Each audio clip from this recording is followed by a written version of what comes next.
AFDX, Avionics Full Duplex Switched Ethernet, is the data bus standard mandated by Boeing and Airbus for modern civilian aircraft, including the A380, A350, and Boeing 787. It brings the proven technology of Ethernet into aviation by adding the determinism and fault tolerance that safety-critical systems require. In this tutorial, we'll walk through the core concepts: virtual links, bandwidth allocation gaps, dual redundancy, and sequence number integrity checks, the building blocks you need to understand AFDX. This video is produced by Excalibur Systems, a manufacturer of AFDX test and simulation equipment. For more information on our hardware, visit mil-1553.com. Most avionics communication specifications are custom designed for the avionics industry. This makes them expensive and slow to keep up with new technologies. AFDX represents a new trend, adapting existing technology to industry needs rather than creating a fully custom product. Ethernet is very cheap, well-proven, and constantly improved by the industry. Unfortunately, Ethernet is not real-time and often loses packets. Ethernet has only a rudimentary ability to prioritize packets by packet type, whereas avionics communications require a clear distinction between periodic, time-critical data and background data transfers. AFDX takes advantage of Ethernet's proven technology while adding its own requirements to cater it to avionics applications. By limiting the bandwidth for each end system, AFDX can guarantee that each packet sent will be received within acceptable parameters. Defining 3 types of packets lets the system distinguish between the different kinds of data used on aircraft. The most critical change in standard Ethernet is predefining the path from each data source to each data destination. Because aircraft are closed systems, this is easy to do and guarantees the same path and timing each time a packet is transferred.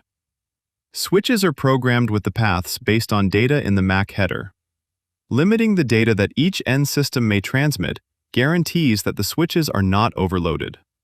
The idea of a virtual link is based on the ARINC-664P7 label, which may be transmitted from a single transmitter to multiple receivers.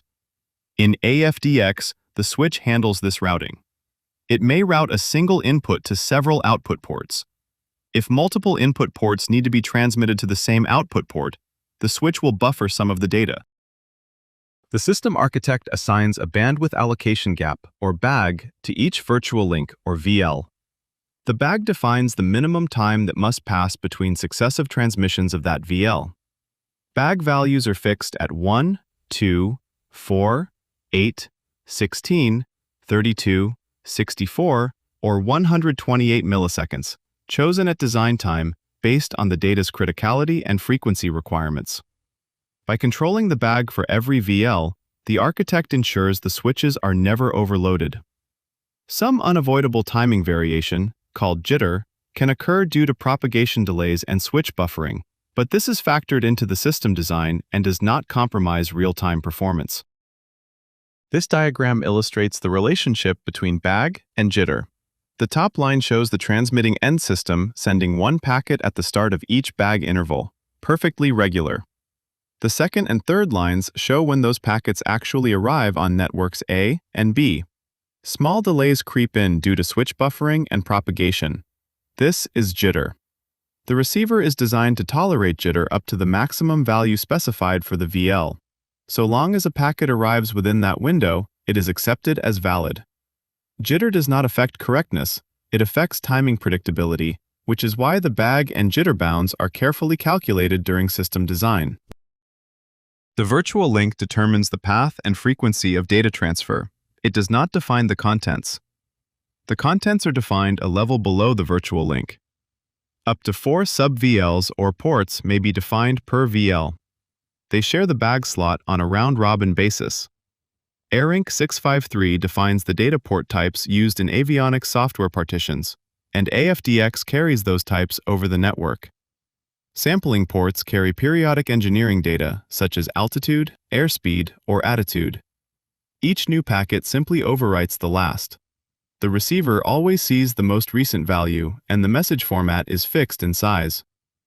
Queuing ports carry non-repeating data, video streams, database updates. Each packet is unique. New packets are appended to previous ones rather than replacing them, and message sizes can vary. A third type, SAP, or Sub-Network Access Protocol, is used for network management and protocol layer messages that don't fit the sampling or queuing model. Every AFDX end system connects to two physically separate networks, A and B, and transmits each packet simultaneously on both. To help receivers manage this, every AFDX packet includes a sequence number byte. It is incremented with each new transmission on a given virtual link. The receiver uses the sequence number to identify and discard the duplicate copy that arrives second, and to detect if packets have been missed. The sequence number, or SN, also protects against a faulty transmitter that gets stuck in a loop and sends the same packet repeatedly. This is known as a babbling transmitter. As shown in the diagram, when a malfunction causes the same packet to repeat with the same SN, the receiving side integrity check sees that the SN is not incrementing as expected.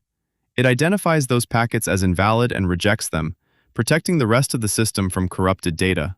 This is also one reason AFDX test equipment must be able to deliberately inject sequence number errors to verify that the receiving end system's integrity logic works correctly before the system goes into service.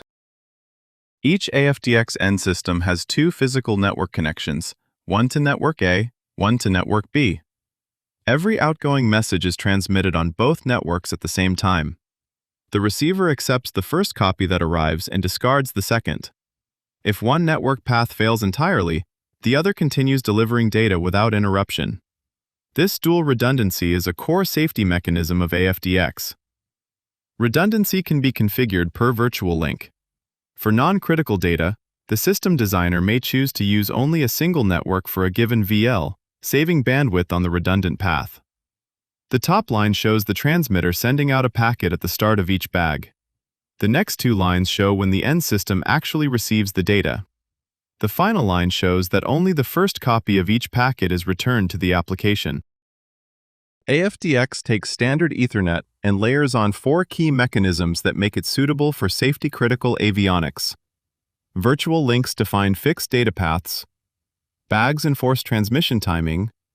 Dual redundancy provides fault tolerance.